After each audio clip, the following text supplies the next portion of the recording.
আমরা কিন্তু মুসলমান, কিন্তু আমরা সালামটাও ভালো করে শিখি না। অনেকে সালামটা করছে আলাইকুম, কি ভাই কয় না, কি আবার জবাব দেয় আলাইকুম আলাইকুম। যখন আপনি সালাম দিবেন সুন্দর করে সালাম দিবেন, আসসালামু আলাইকুম ওয়া রাহমাতুল্লাহি ওয়া বারাকাতুহু, সাথে সাথে আপনার আমলনামা আল্লাহ 90টা নেকি দান করে দেবে, সুবহানাল্লাহ। আর যিনি সুন্দর করে সহি করে জবাব দিবেন ওয়ালাইকুমুস সালাম ওয়ালাইকুমুস সালাম ওয়া রাহমাতুল্লাহি ওয়া বারাকাতুহু, আল্লাহ পাক তার আমলনামা 10টি নেকি দিবে, সুবহানাল্লাহ। একটা নেকি হাসরের ময়দানে কেউ কাউরে দিবে না, কি ভাই দিবে কি? একটু কথা বলেন, কি ভাই দিবে কি? দিবে না ভাই। এই জায়গাটারে আল্লাহ জান্নাতের বাগান বানিয়ে দিয়েছে, আল্লাহ জান্নাতের বাগান বানিয়ে দিয়েছে। এটা আমার কথা না, এটা কে বলছে? রহমাতাল লিল। একটু কথা বলেন আমার সাথে, কে বলছে? রহমাতাল লিল। আমি কোরআন হাদিস থেকে কথা বলার চেষ্টা করবো ইনশাআল্লাহ। নবীজি বলছেন ক্বালা রাসূলুল্লাহ সাল্লাল্লাহু আলাইহি সাল্লাম আলাইকুম বিমা জালিসাতিল উলামা, তোমরা উলামায়ে কিরামের দরবারে বসো, যেখানে কোরআন ও হাদিসের কথাগুলো বলা হয় তোমরা সেখানে গিয়ে বসে 1 ঘন্টা বসে যদি আপনারা ওয়াজ শুনতে পারেন, 100 বছর নফল ইবাদত করলে যে সওয়াব হবে ওই পরিমাণ সওয়াব আল্লাহ পাক তার আমলনামায় দিয়ে দিবে। এটা জোরে বলেন সুবহানাল্লাহ, আর জোরে বলেন সুবহানাল্লাহ। তাহলে এখানে বসলে লাভ আছে, এখানে বসলে কি আছে? এটা জোরে বলেন, এখানে বসলে কি আছে? লাভ আছে। ও যুবক ভাইরা যারা রাস্তায় ঘুরতেছো, মোবাইল দেখতেছো, ভাইরা যারা এদিক সেদিক আছেন, আপনারা বসেন। বলা যায় না আজকের মাহফিল আল্লাহ কবুল করতে পারে, আজকের মাহফিল আল্লাহ কবুল করতে পারেন। এই মাহফিলের খাতিরে ইচ্ছে করলে আমার আল্লাহ মাফ করে দিতে পারে, কি ভাই পারে না? একটু কথা বলেন, কি ভাই পারে কিনা?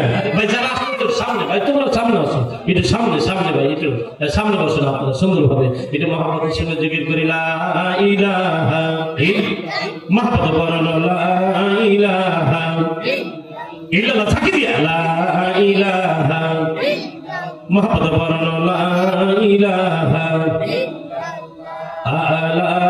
ইল্লাল্লাহ।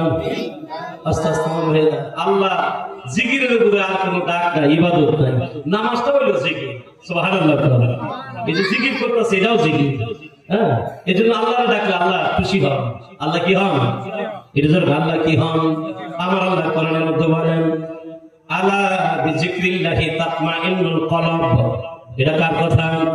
ও আমার বন্ধুরে, আমার মালিক আমার আল্লাহ বলে ও আমার বান্দা বান্দিরা, যখন তোমরা আমার নামে জিকির করো, যখন তোমরা আমার নামে জিকির করো, আমি আল্লাহ তাআলা কুদরতি ভাবে তোমাদের সাথে বিরাজমান করতে থাকি, সুবহানাল্লাহ।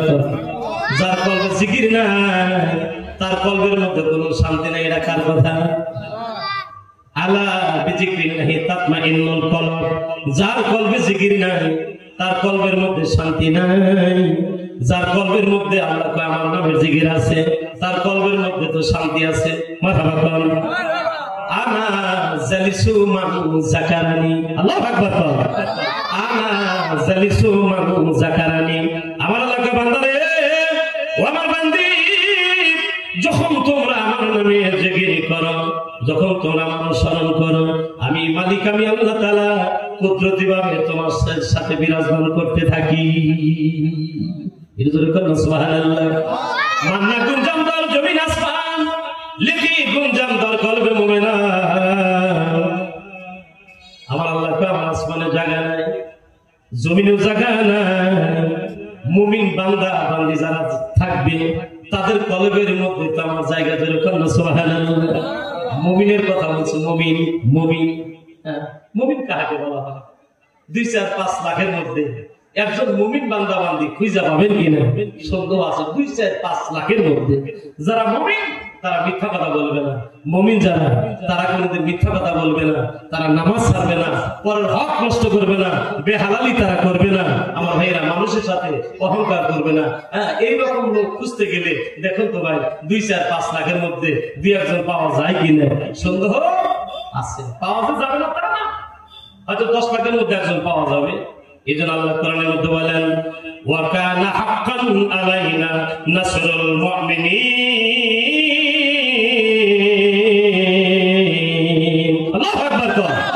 ওয়া আমার ভাইরা, আমার মালিক আমার আল্লাহ বলে যারা মুমিন হবে, মুমিনদেরকে আল্লাহ তাআলা হাসরের ময়দানে নিজে সাহায্য করুন। এটা কার কথা? এর কথা বলেন কার কথা? আলাইনা নাসরুল মুমিনিন, যারা মুমিন হবে মুমিনদেরকে আল্লাহ হাসরের ময়দানে নিজে সাহায্য করবে। আমার বন্ধুরে, হাসরের ময়দানে আমার মালিক আমার আল্লাহ তাআলা কেউ যদি সাহায্য করে, লোকটা জাহান্নামী না জান্নাতি? এই কথা বলবে কিভাবে? আল্লাহ যদি কেউ সাহায্য করে হাসরের ময়দানে, ওই লোকটার কোন চিন্তা আছে? এটা কোন চিন্তা আছে? আল্লাহর সাথে যারা সেবা তার নাই কোন অভাব, আল্লাহর সাথে যার নাই রিবা, এটাই হলো মূল অভাব। আল্লাহর সাথে যার প্রেম যার ভালোবাসা থাকবে, নবীর সাথে যার প্রেম যার ভালোবাসা যার মহব্বত থাকবে, আমার মালিক আমার আল্লাহ তাআলা তারে নিজে ধরে ধরে আমার আল্লাহ তাআলা জান্নাত দান করে দিয়ে দিবে। জোরে বলুন সুবহানাল্লাহ। এর জন্য মনটা দিলটা নরম করে দিয়ে আমরা বিকামনি আল্লাহর নামে জিকির করি লা ইলাহা ইল্লাল্লাহ। সবাই সবাই সবাই লা ইলাহা মহব্বতে ডাকে লা ইলাহা। ওই যে আল্লাহ সারা মাবুদ নাই, ওই যে নবী সারা উপায় নাই, বল আল্লাহ সারা মাবুদ নাই, ওই যে নবী সারা উপায় নাই।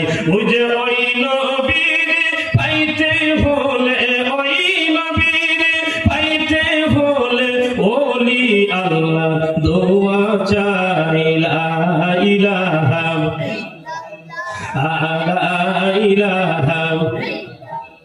ওই যে মূসা নবীরে তোর পাহাড়ে নীলা, কত সুন্দর কথা কইলা। ওই যে মূসা নবীরে তোর পাহাড়ে নীলা, কত সুন্দর কথা কইলা।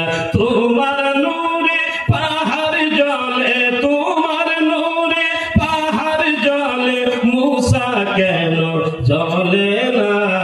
লা ইলাহা ইল্লাল্লাহ, লা ইলাহা ইলাহা ইল্লাল্লাহ মুহাম্মাদুর রাসূলুল্লাহ সাল্লাল্লাহু। জিকিরটা করলেন ভাইজান, ভালো লাগলো না খারাপ লাগলো? তাহলে সবাই আল্লাহর মেহমান হয়ে গেছে। কার মেহমান? জোরে বলুন কার মেহমান? সমস্ত ক্ষমতার মালিক কে? একটু কথা বলেন কে? আরো জোরে বলেন না কে? আমার ভাইরা দেখেন না দেশের অবস্থা, আমাদের দেশের অবস্থা তো ভাই খুব একটা ভালো নয়। এই যে তাবলিগ নিয়ে দুইটা গ্রুপ হয়ে গেছে, তাবলিগ আপনারা তো জানেন, শুনছেন অবস্থা।